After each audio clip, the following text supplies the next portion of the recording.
امام شافعی رحمۃ اللہ علیہ اور امام احمد بن حنبل رحمۃ اللہ علیہ فرماتے ہیں یہ حدیث رسول پاک صلی اللہ علیہ وسلم کی یہ حدیث یہ ثلث ایمان ثلث اسلام.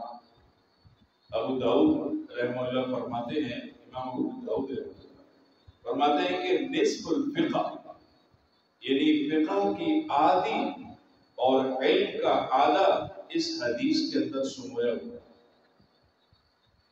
یعنی اس حدیث کے اندر پوری دنیا کا جتنا علم ہے اور پوری دنیا کا جتنی بھی فقاہت ہے وہ اس حدیث کا آدھا ہے. یعنی آدھی حدیث لگا لے آدھا پورا علم.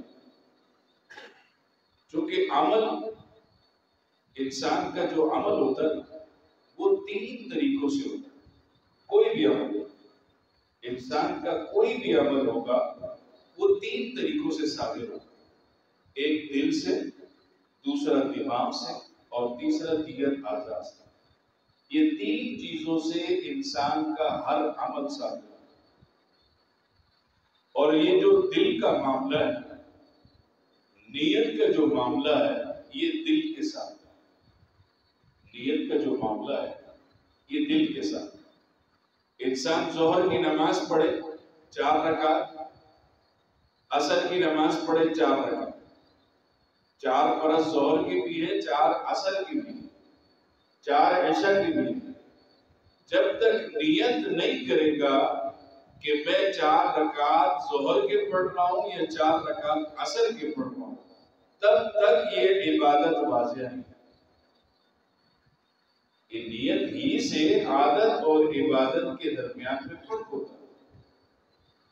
کہ نیت کرتا ہے آدمی تو تب اس کو جدا کرتا ہے کہ یہ 4 رکعت میں ظہر کے پڑھ رہا ہوں یا عصر کے پڑھ رہا ہوں. اور سب سے پہلی چیز جو دل ہے اس میں آتا ہی نیت.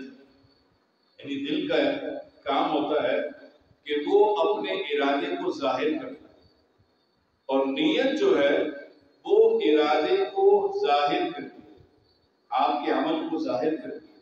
آپ جو عمل کرنے والے نماز کے لیے گھر سے نکلے ہیں آپ کی نیت ہے. جس نماز کے لیے آپ گھر سے نکلے یہ آپ کی نیت ہے کہ آپ جس نماز کا ارادہ رکھتے